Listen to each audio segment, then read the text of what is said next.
Thank you very much, Secretary Ross. I'm over here in this corner. I'd like to try to get what information we can that either your department or the Treasury Department has about what the administration's expectations are for how this plays out. We know what tariffs the administration is planning to impose. You know that because they're your tariffs. So that's a known, correct? Yes. Yes. And ours and USTR.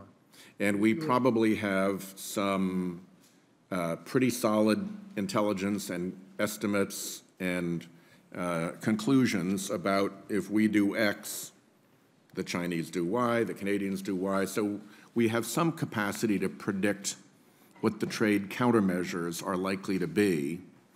So given then what we know about our own tariffs and given then what we predict about trade countermeasures, presumably somebody at Commerce or Treasury is thinking through how those inputs cascade into different industries and what different industries have to look forward to. Now, if you're Senator Cantwell and you have Boeing in your state, that's a very big company that can pretty well take care of itself and try to figure this out as best it can.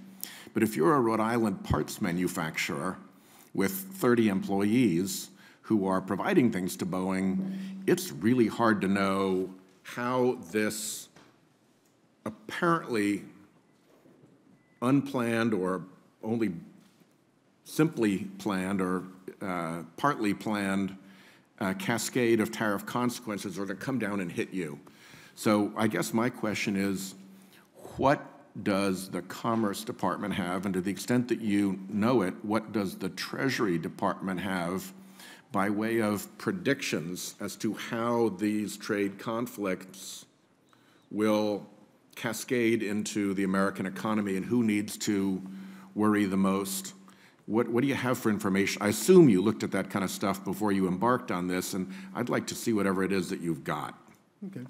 Well, as to the 232s, we have testified before about research we've done into the direct impact of the 232s on various segments of the economy. I think you're aware that we've testified that it's a fraction of a penny on a can of Campbell's soup, a fraction on a can of Budweiser, a fraction on a can of Coke, that it's less than 1% on the cost of an automobile. We've done those kinds of research. Can we see those studies? Can we see those studies? Would you let us have a look at them? Can we make that a question for the record? Well, they're not very difficult to figure out. They're difficult for a Rhode Island manufacturer with 30 employees to figure out. If the government has that information, it would be great if you could share it so we can have a sense of what to expect. The best proof that they're accurate is with all the complaints that have been voiced about the 232s, no one has refuted the percentages that I have quoted. I'm not trying to refute them. I'm trying to get access to them. I'm trying to get that information to us. So we're happy to do that. Sometimes a question for the record goes in and nobody ever answers it. So I want to be able to call up your legislative staff later on and said, actually, the Secretary agreed to give us this in the hearing, and maybe that will help them get the information to us. Yeah. What we also did was a look overall at the economy. And the total amount of the tariffs is a small fraction of 1% of the GDP. So it's not physically possible for the tariffs as such to have more of an impact than that on the overall economy. My time is running out. I'm down to 30 seconds, so I just want to make sure that my request also includes whatever planning or projections were done for the president's announcement that he was going to jack up the China tariffs $200 billion.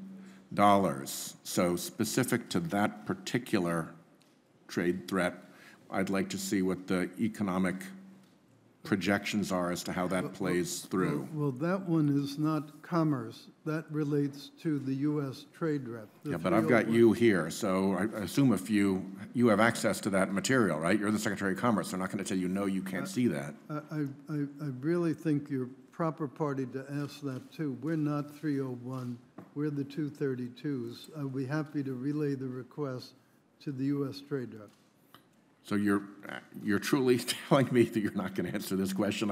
I should go knock on a different door in the same administration? No, what I'm saying, there are different doors because we have different responsibilities and different functions. But you do have access to the U.S. Trade Representative's materials, do you not? You talk to each other, you exchange documents, you're operating as a team, are you not? Everyone has access. If you would like to submit that as a written request. That's what I would we'll like to respond do. as best I'm just we trying to Sen- clarify that. Okay, Senator Portman. thank you.